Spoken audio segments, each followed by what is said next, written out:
আসসালামু আলাইকুম। তো কেমন আছো তোমরা? আশা করি সবাই অনেক ভালো আছো। আল্লাহর মতে আমি অনেক ভালো আছি। তো সকালবেলা ঘুম থেকে উঠে দাঁত ব্রাশ করে খাওয়া দাওয়া করে কিন্তু অলরেডি আমরা কাজে উঠে গেছি। যশোরে কাজে এসে মনে হয় ভুল করছি। আমি যখন জিরানির মধ্যে ছিলাম তো ওখানে তো শুধু গাঁথনি প্লাস্টার করছি, তো এখানে এসে কিন্তু মাল তোলার মধ্যে পড়ে গেছি আমি। মাল বলতে আমাদের উপরে কাজ করতে যে ইট বালু সিমেন্ট লাগে তো এসব তুলতেছি বর্তমানে আমি। কিন্তু রূপার সালে এবং দুইটা হেল্পার আছে, এরা লোড দেয় এবং একটা মিস্ত্রির সাথে আছে, তো এরা আনলোড করে। এই জন্য আমার পরিচিত কন্ট্রাক্টরের কাজে আমার আসতে একদমই মন চায় না। তো মামা হয় আমার সম্পর্কে কন্ট্রাক্টর, তো মামা আমার কাছে বললো যে তুমি যাও রূপাস চালাও, তোমার তো আরামের কাম। তো তারা তো বোঝে না যে আরামের কাজ আমার দরকার নেই, আমার দরকার প্লাস্টার করা। সব থেকে আমার ভালো লাগে প্লাস্টার করতে। তো এসব কথা বলে লাভ নেই, বড় কাজ বা ছোট কাজ কাজে কাজেই হয়। কাজকে আমি কখনো ছোট করে দেখি না। তো এখন বাজে প্রায় 10টা, তো এখন আমরা সবাই যাচ্ছি নাস্তা করতে। সাইটের কাজ যেমনই হোক না কেন, সাইটের আশেপাশের জায়গাগুলো কিন্তু একদম জোস লেভেলের, মনে করেন যে পার্ক সিস্টেমে। তো সেই কারণে একটু ভাল লাগে আমার এখানে। আর আমি যখন ক্যামেরা অন করি তখন কিন্তু আমাদের হেল্পাররা কিন্তু পিছনে এসে অনেক লাপালাপি করে, অনেক এনজয় করে তারা। আমি তখন কিন্তু তেমন একটা খেয়াল করি না। যখন ভিডিওর মধ্যে ভয়েস দিতে ধরি, মানে ভিডিওটা এডিট করতে ধরি, তখন কিন্তু আমার চোখে পড়ে সব। তোমরা কি স্ক্রিনে লক্ষ্য করছো জায়গাটা কত সুন্দর? তো এই কারণে আমার ভিতরে ভাল লাগে। কাজ করতে তেমন কিন্তু ভাল লাগে না, কিন্তু জায়গাটা অনেক ভালো, তো সেই কারণে আমার একটু ভাল লাগে এখানে।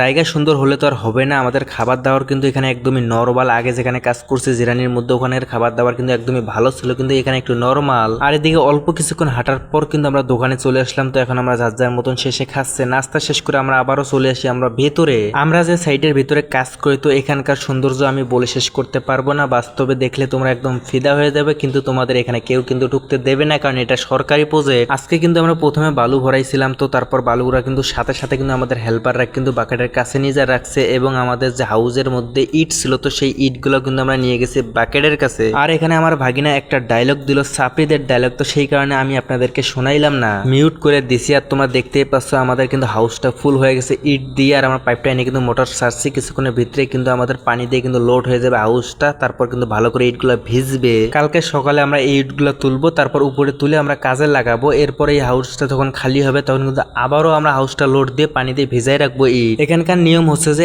একদিন ইট ভিজাই রাখতে হবে হাউসে, তারপর সেই ইট তুলে কিন্তু গাঁথনি গাঁথতে হবে। তাছাড়া কোনো ইট কিন্তু গাঁথতে দেবে না। নিচে যেহেতু হাউস লোড হয়ে গেছে, তারপর আমি চলে আসছিলাম উপরে রূপা চালানোর জন্য। নিচে যে ইট বালুগুলো আছে সমস্ত ইট বালু কিন্তু তুলে ফেলছে অলরেডি। আমাদের নিচে যে ইট বালুগুলো ছিল সমস্ত ইট বালু কিন্তু উপরে তুলে ফেলছি। তো আজকে আমার কিন্তু মেশিন ঢাকতে হবে না, কারণ টাইসের লোকরা কিন্তু তারা মালামাল তুলবে। তো সেই কারণে আমি আপাতত লাইনটা বন্ধ করে নিচে নেমে যাব।